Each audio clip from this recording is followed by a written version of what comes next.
Of the limited discussion on adaptive soundtracks that YouTube has to offer, I find a lot of it focuses on the dichotomy of horizontal and vertical adaptive audio.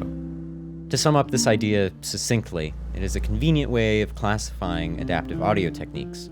Horizontal describes changing where the music track will go next. So, for a simple example, you might switch between tracks for different areas when you walk between them. Vertical describes changing the qualities of a track, usually by fading between instruments or stems, or by modifying the parameters of an effect, like a low-pass filter.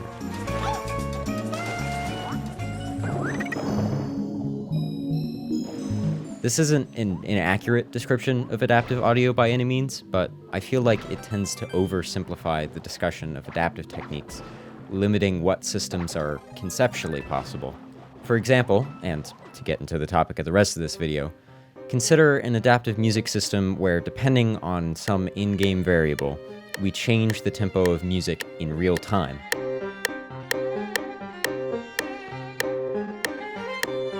Do we consider this a horizontal system, because tempo itself is generally considered a horizontal quality in music? Or maybe a vertical system, since we're effectively fading between layered tracks that are at different tempos. Perhaps it's a hybrid system with both horizontal and vertical elements. You can try and classify it as much as you want, but it doesn't really tell us anything about how we might actually want our tempo to change. The horizontal and vertical dichotomy is housed very much in the micro-scale technical world. However, to achieve satisfying musical output, we have to take into consideration more abstract techniques that utilize music theory as well as game design. Let's look at two games that, at first blush, have very similar adaptive tempo systems at play. Untitled Goose Game, which released just about a year ago, and Super Mario Galaxy, which released in November of 2007. Both of these games have systems that, based on the player's movement and interactions with the environment, change the tempo of their music fluidly in real time.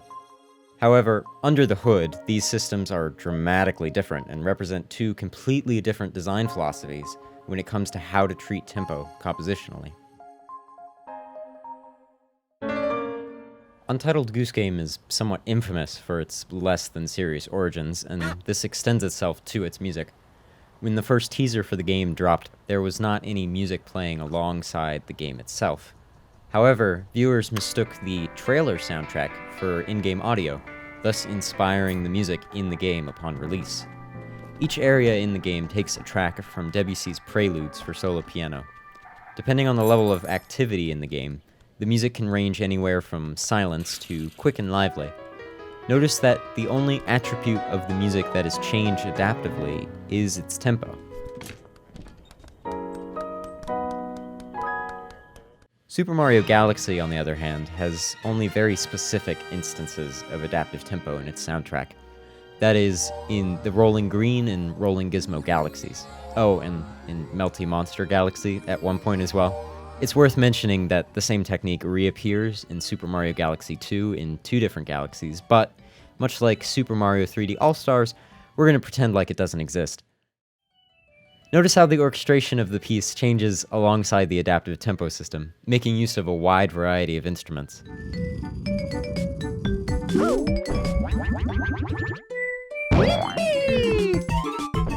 I'm going to break down each system into three different descriptions, from least to most abstract. Technical will describe how each adaptive system works, how it interacts with the game metrics. Compositional will describe how the actual music itself is composed or arranged with respect to the adaptive tempo system. And finally, artistic will discuss how the decisions made on the technical and compositional levels affects the game as a whole, and why the game designers may have chosen the systems they did. Untitled Goose Game utilizes a program called Fmod for its audio. Fmod is what's known as game audio middleware. That is, a program that processes audio and sound effects for use and integration with the game engine. It makes it much easier for a sound designer to place sounds into the game, reducing the amount of code required. Fmod in particular is utilized by several high-profile games, everything from Celeste and Fall Guys to Dwarf Fortress and World of Warcraft. For Untitled Goose Game, Fmod is used to handle the wide variety of excellent Foley sounds in the game, and, of course, the adaptive music system. Still, despite handling the audio, Fmod doesn't have any immediately obvious tempo modifier or sequencing system. So, if Fmod doesn't help, how do you change the tempo of music in real time? The solution that Dan Golding, who was brought on to do the music, came up with was clever, if not a bit brute force. He recorded 2 versions of each prelude, a high energy and a low energy version. Then, he chopped up each version into 8th note long chunks. The music system then works by first looking at the current level of action in the world and the current place in the music. Then, depending on the action level, it'll choose to either play the next high energy segment, play the next low energy segment, or continue waiting. If it plays the next segment, then it increments its place in the music. Fmod doesn't support a system like this, so a script determines what action to take, and then tells Fmod to play the corresponding audio clip. Limiting things to only 3 states, high, low, and silence, also helps reduce the complexity of the system. Rather than thinking about a system that operates on a continuous tempo scale, we can code in only a couple tempos and let the transitions between them give the illusion of continuity. However, as a trade-off for discrete tempo, you have to cut up the piece into tiny segments.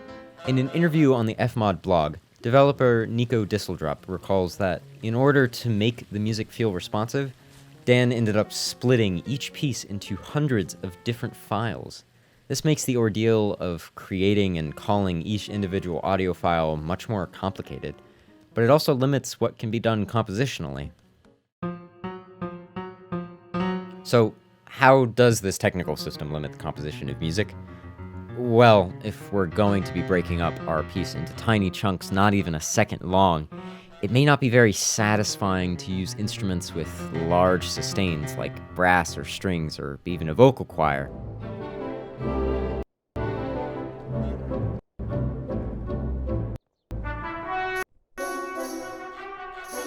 If we do use these instruments, we'll need to make sure that we have them articulate in a way to reduce this sustain. We don't want their sound getting cut off. Untitled Goose Game uses solo piano instrumentation to solve this problem. While pianos do have a significant element of sustain to them, they are first and foremost a percussion instrument. As a result of striking a string rather than, say, bowing it, we have crisp attacks that decay relatively quickly. More importantly, keeping the instrumentation as a solo rather than, for example, a jazz band or a full orchestra, lends itself better to lengthy moments of silence. If we then play our sustained notes at most as long as the length of our segments, we can easily chop up our recorded music, dealing with only minimal reverb tails at the end.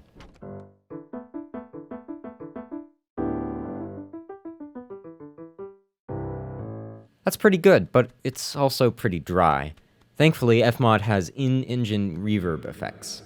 We can apply them over our music segments to smooth the transition between segments that are adjacent to each other, and to add some natural decay when they're followed by silence.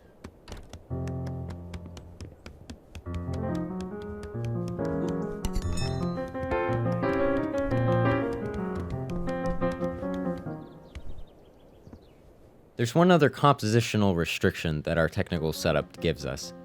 Since we only have 2 discrete tempos in our system, we have to make sure that the transitions between them are still smooth. This means we can't have anything particularly quantized, or our adaptive tempo changes will sound less like ritardando and accelerando and more like metric modulation. Thankfully, our solo piano setting lends itself well to liberal use of rubato, that is, performance with fluid tempo on the discretion of the performer. Even if you isolate just the high energy tracks, you can hear Dan Golding slow down and speed up noticeably within each phrase in response to the music.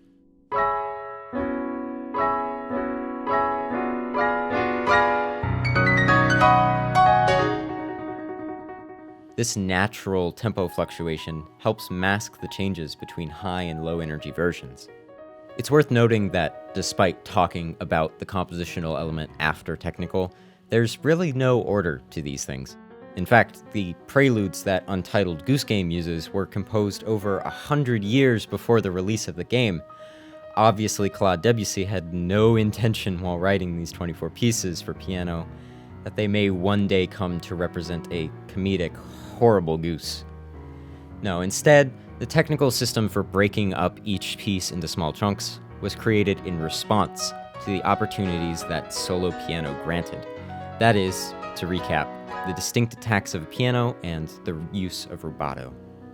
I note the order here not to say that one order is somehow superior to the other, but to emphasize how little this order matters in the overall design of such a music system. As long as the technical and compositional elements are working in harmony to reach a common artistic goal, then it doesn't much matter which is developed first. Before we move on to our artistic analysis, let's go back to take a look at the system behind Super Mario Galaxy's rolling ball levels. Now, most of the music in Galaxy is recorded live by the Super Mario Galaxy Orchestra. Even if not from the orchestra, it's at least a pre-rendered audio track. However, for the rolling ball levels, the music is sequenced in real time as the game runs. Basically, there are virtual instruments that receive note signals that tell it what pitch and what volume to play at. When you have these instruments set up, you can just put together a sequence of note messages and play them through at any speed you'd like. If that sounds familiar, that's because it's basically how MIDI files work. Mario Galaxy doesn't use MIDI, but the file type it does use is very similar. Because the music is sequenced, you can change the BPM continuously in real time without dealing with any kind of distortion. This is great. We have an adaptive tempo system that can map velocity straight to BPM with access to a continuous range of tempos. Specifically, when Mario is standing still, we get a track of about 80 BPM, all the way up to scripted rail events, which reach as high as 192 BPM. You'll also notice that these extra fast rails bend the pitch up significantly. This would be the effect from just speeding up a regular audiophile track normally, but since we're using sequenced music data, we have to add a pitch bend to the instruments themselves to get this effect. It's also worth noting that, although it does not impact the numerical BPM, there's an extra level of vertical layering at play here. Depending on which range of velocities, or rather, which range of tempos you're in, the arrangement will also fade between different instrumentations. Normally, you have a nice, bouncy ensemble with marimbas, string, clarinet, some drums.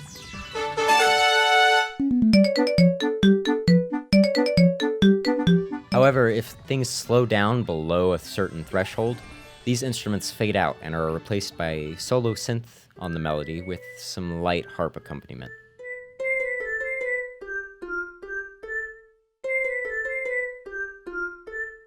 Now, at first blush, sequenced music might seem pretty unlimited when it comes to the actual composition of music. And for some part, this is true. Since the tempo is continuously changeable, we don't even need to make use of rubato like Untitled Goose Game does. However, there's still one big restriction that's especially noticeable in the Wii era this game comes from. Sequenced music has to rely on virtual instruments, which themselves are limited. This is why, especially when compared to the lush live orchestral score that makes up most of Galaxy's soundtrack, the rolling ball music sounds a lot more synthetic and electronic. In other words, sequencing music in MIDI-like format locks you out of the benefits of live recorded music.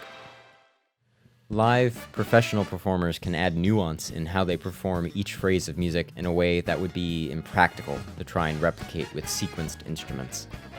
In Untitled Goose Game, even if there's only a solo piano, it at times feels like there's a pianist in person playing along to your game.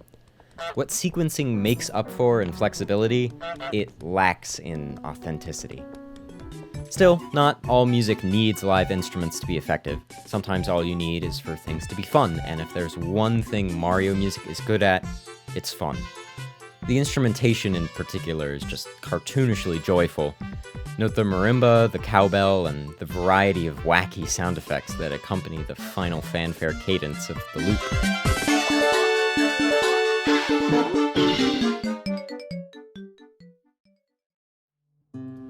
So we have two adaptive music systems that both use flexible tempo as their core dynamic effect. Neither system can be described succinctly as a combination of horizontal and vertical adaptive techniques.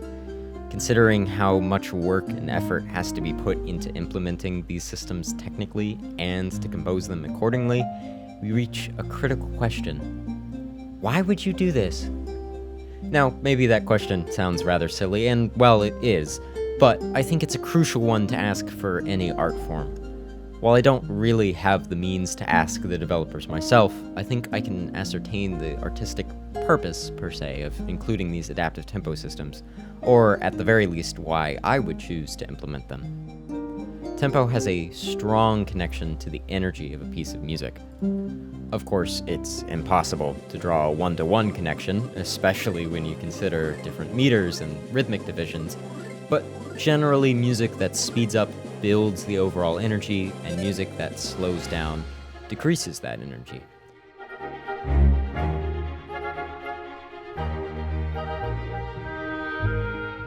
In addition, music with clear, consistent tempo creates a structured effect, either something ordered or danceable, depending on the syncopation.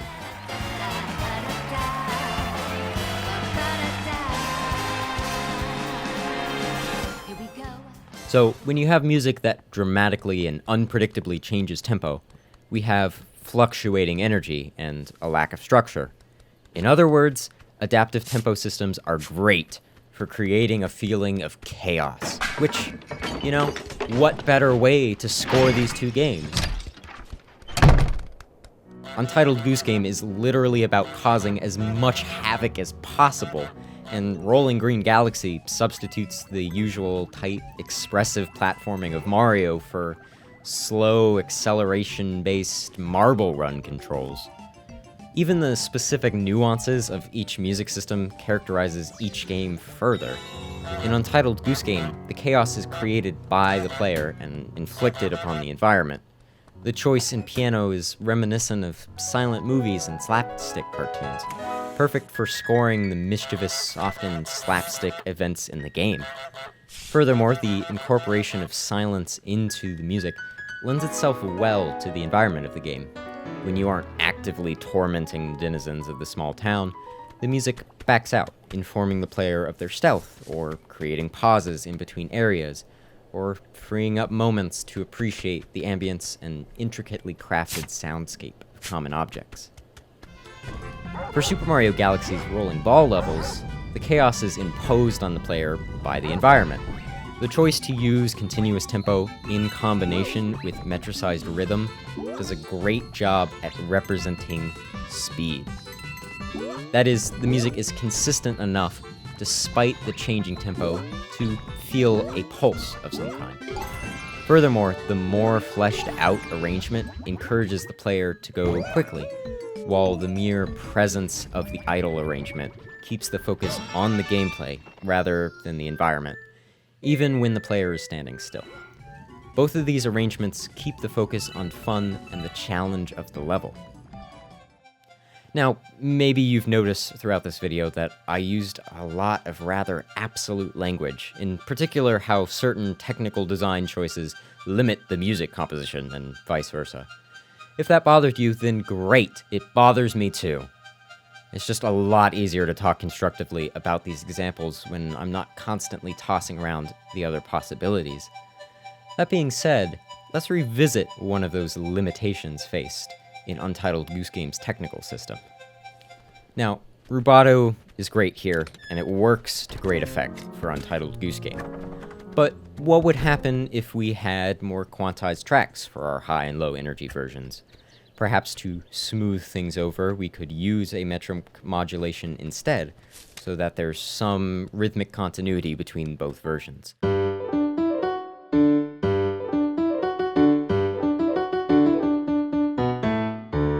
Or maybe we don't want to have things be smooth at all and embrace the drastic change. There's a variety of options here, and while not all of them will work for any given game, all of them could work for at least one potential game. Which brings us full circle back to the dichotomy of horizontal and vertical adaptive music I opened the video with. They're both useful tools that apply to a wide variety of games, but don't treat them as the end-all be-all of adaptive music, or even necessarily as the most practical tool.